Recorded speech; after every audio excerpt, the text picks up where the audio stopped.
Tatlong weather system sabay-sabay na umiiral sa bansa, Bagyong Kidan, isang LPA at isang panibagong nabubuong bagyo at hanging habagat. Magandang araw Pilipinas, ito ang Pilipinas Weather ngayon. Narito na ang ating update sa panahon ngayong araw ng Biyernes, October 10, 2025. Kung bago ka lang sa ating channel, please like, share, and subscribe para lagi ka updated sa panahon. Salamat sa iyong suporta. Mga kababayan, ang lokasyon ng Tropical Storm Kidan na may international name na Nakre ay nasa layong 1,345 kilometers east-northeast ng extreme northern Luzon at may intensity na 75 kilometers per hour near center at may pagbugso na umaabot na 90 kilometers per hour.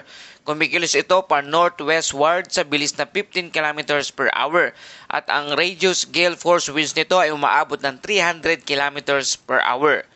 Mga kababayan, ang Tropical Storm Kidan ay patuloy nang lumalayo sa ating bansa at inaasahan na tuluyang lalabas na ito ng Philippine Area of Responsibility ngayong araw. Good news ito dahil hindi na ito direktang makakaapekto sa ating weather system. Ngunit yung extension wind or outer rain bands nito ay maaring magdulot pa rin ng maulap na kalangitan sa Northern Luzon. At para sa forecast movement ng Bagyong Kidan, ngayong umaga ay tuluyan na itong lumabas sa ating Philippine Area of Responsibility patungo naman sa Ryukyu Island ng Japan at patuloy pa itong lalakas habang nasa karagatan. Kumbaga mga kababayan, si Kidan ay parang bisitang hindi tumuloy. Dumaan lang sa labas ng gate natin pero ramdam pa rin ang ihip ng hangin at ulap na iniwan niya. Samantala may isang low pressure area o LPA na nabuo dito sa west of Mindoro. May lokasyon ito na 315 kilometers west of Calapan City, Oriental Mindoro. May chance of development na low ito, mababa ang tsansa na maging isang bagyo. Ang LPA na ito ay unti-unting humihina habang gumagalaw palayo sa bansa.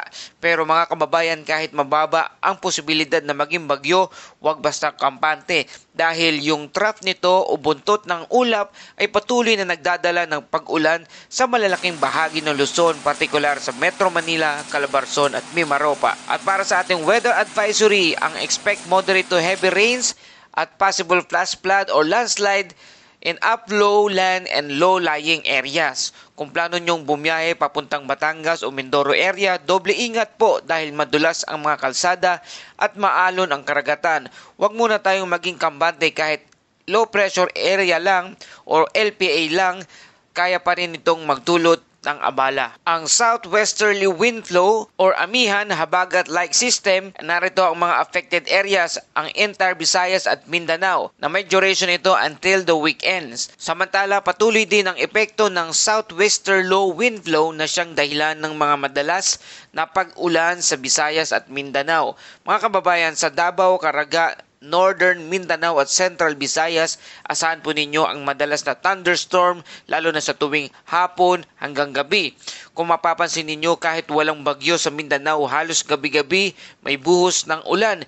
Yan po ang epekto ng wind convergence o mainit na moisture mula sa karagatan, parang natural na ulan generator ng bansa. Mga kababayan, sa timog silangan ng Mindanao, may namataang kumpol na mga kaulupan o cloud cluster malapit sa Palau area. Sa ngayon, hindi pa ito nagpapakita ng sinyalis na pagbuo bilang isang low pressure area. Pero patuloy po itong minomonitor ng Pag-asa.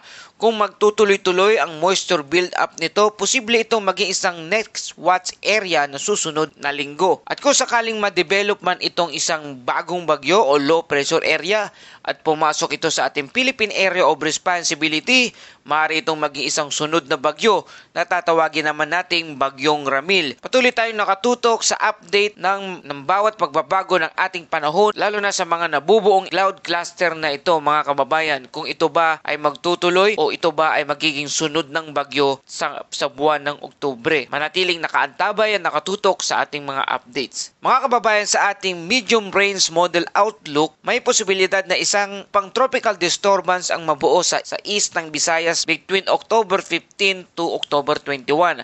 Ayon sa TC Threat Potential Forecast ng Pag-asa, bagaman mababa pa ang tsansa, mainam na manatiling nakamonitor. Sa ngayon, nananatiling generally fair, partly cloudy pa rin ang malaki malaking bahagi ng Luzon. Ang panahon ngayon ay parang roller coaster, minsan mainit, biglang uulan. Narito ang patuloy na payo natin sa ating mga kababayan, patuloy na magdala ng payong literally at pasensya sa mga dadanasing parating sa mga panahon. Magdala ng payong lagi sa bawat lakad. Para sa ating temperatura sa sea condition, sa Metro Manila ay naitala ang 24.6 degrees Celsius at ang maximum naman ay naitala na 31.8 degrees Celsius. At para sa ating sea condition sa Northern and Central Luzon, slight to moderate seas na may alon na 0.6 hanggang 2.1 metrong taas. At sa Southern Luzon naman at Visayas Mindanao, slight to moderate wind na may alon na 0.6 hanggang 1.8 metrong taas. Magandang balita pa rin ito sa ating mga kababayang mangingisda. Medyo mahinahon ang karagatan ngayong weekend,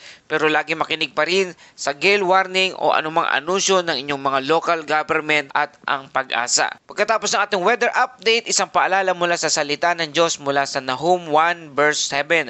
Ang Panginoon ay mabuti, isang kublihan sa panahon ng kabagaban at nakikilala niya ang nagtitiwala sa Kanya.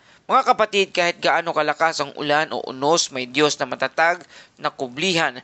Kaya sa halip na kabahan, manalangin, sa halip na magpanik, magtiwala, dahil sa huli, siya pa rin ang may kontrol ng lahat ng panahon. Maraming salamat sa inyong pagtutok dito sa Pilipinas Weather ngayon. Huwag kalimutang mag-like, share, and subscribe para lagi kayong updated sa panahon. Salamat sa inyong suporta. Ito ang Pilipinas Weather ngayon na lagi nang papaalala. Mag-ihanda, mag-iligtas, mag-ialerto. Ingat tayong lahat.